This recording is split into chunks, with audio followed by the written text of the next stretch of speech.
So there was this 19-year-old from North Carolina arrested for the January 6th attack. Oh my God, I don't want to call it that. That's not it's not an attack. What we call it? For the 1/6 thing. For the liberal apocalypse. Insurrection! I'll just call it that. You know, because this is very serious, and we're talking about serious topics that are very serious. And this is how we are serious about it. Because it's serious. Because this really happened, y'all. People stepped foot and they broke trespassing laws. That there is like public property. It don't belong to you. You understand? Y'all think that like, oh, the left, oh, they're being hypocrites because they think it's fine for rioters to go and destroy private property, but they're like all upset about the insurrection because like, oh, they're trespassing. Like, how can they do that? Isn't that hypocrisy? You don't understand what the left believes. See, they believe in public property. They believe in the right to protect or destroy public property on behest of the public, which can be any old mob as long as they agree with them. But they don't agree that there is a right for an individual to protect his private property. That's not a thing. You go look that up with the latest Rittenhouse trial results and how people be reacted to it. Just look him up on Twitter and see how they've been talking about that. They don't believe you have a right to self-defense, but they believe in the right to public defense, and they define that basically as it suits their political ends. This comes from like this dude, this writer called Herbert Marcuse, and he's what you're thinking. He's a continental philosopher, all that Frenchy and stuff, weird, etc., etc. Anyway, this like 19-year-old from North Carolina is arrested for the insurrection because he used some bear spray. Oh my God, probably Hunter. Oh Lord. Help, there's a bear attacking me in a cosplay. Thinks it's Capitol Police, but it's really a bear. Didn't really think he'd get away with that. But here's the interesting thing to me about this. First of all, he's 19. So, like, he may have been 18 at the time. Like, just barely an adult, in other words. Still a teenager. And, like, even if you think the whole thing was, like, totally bad on all ends, the fact of the matter is they're trying to ruin this little kid's life. And I am going to call him little kid, just like with Rittenhouse. That's a little boy trying to become a man.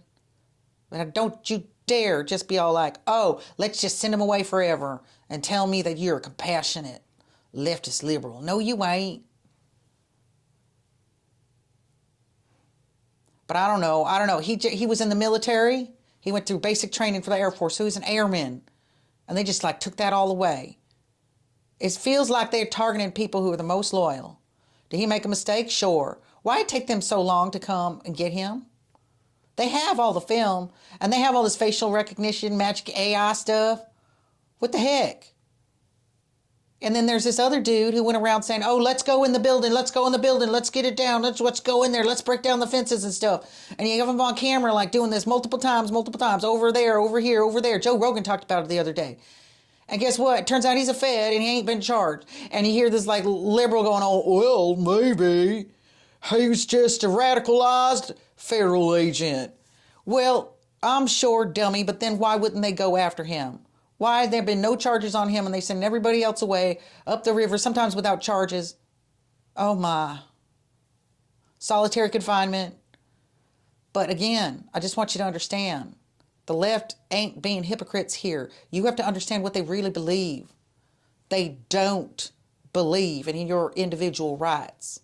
They don't believe in private property as like a thing that you have a right to at all. They don't believe you have a right to self-defense. I didn't understand this for years when I was a leftist. They've been going after people who's most loyal to the system in the sense of like, what kind of system? The system of like individual rights and the Constitution and actual care for institutional standards and try to uphold certain kinds of traditions and really pick apart and be discerning about which traditions you challenge or not and getting rid of them. People who are like the most loyal to making bureaucracies work. Boom, get out of there. The people who are most loyal to making a business work. Boom, get out of there. The people who are most competent and able and willing to question authority when it is necessary. Boom, you're out of there. It's a purge. This is part of the purge. This is a further part of the purge of the military. In fact, that's probably why they targeted him. They might not have otherwise. But him being in the military and them having this new attitude that if you are quote unquote right wing, you must be purged from the military. I don't understand why people don't see how creepy that is. And again, you're going to go, oh, well, them leftists, they're being hypocrites again. They were all against the Red Scare, and now they're all like, oh, let's get rid of them right-wingers. Look at them hypocrite leftists again. No, I thought that too.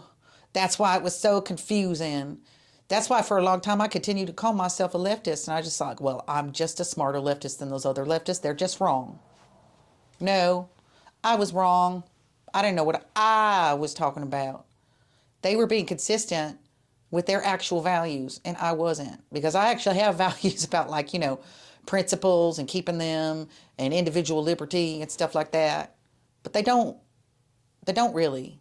Not anymore.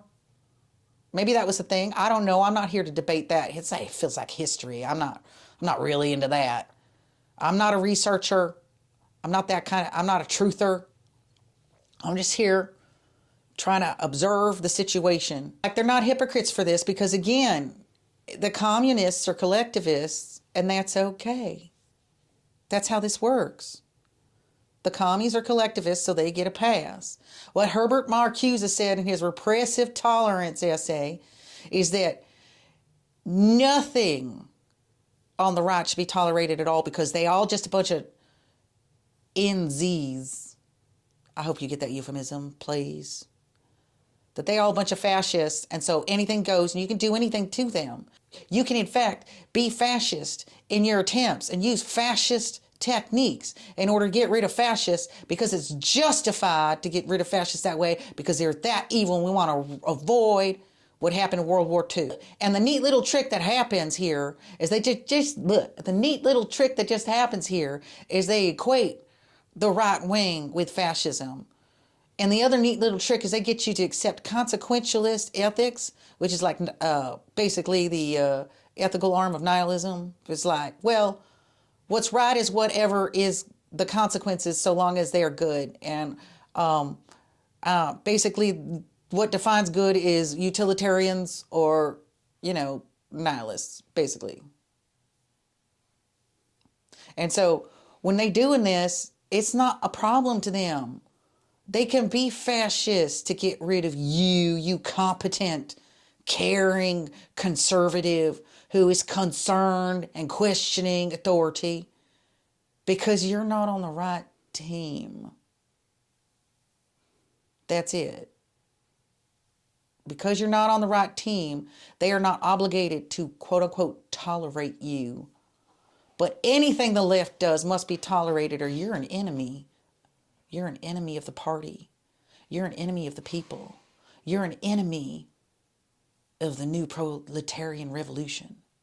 The lesson we all need to learn from this, and I speak for myself as well, I do not mean to tarnish you, is that we need to learn to get over the obsession with the hypocrisy notion. I feel like it might be an issue of pride on our part. We're like, I'm right and they're wrong. What the heck? Why are they lying? And it's still the case that you're right and they are wrong and they are being illogical and they are being amoral at best and they aren't being critical. It's a very highly emotional stance. That's right. You're correct. When we go on and on about all their hypocrisies, we waste a lot of time forgetting how to understand how it is they've justified and rationalized this to themselves in the first place. You really have to understand what they believe before you can even understand why they believe it. And that's sort of like where we're at here. You can't just like skip ahead and go, well, it's the why, it's the why, it's the why. They want to get us, they want to get us, they want to get us. They just want their way and they don't want to follow their own rules. Sure, fine. But from their own perspective of their actual like worldview, that's not hypocrisy. It's built in. It's not a flaw.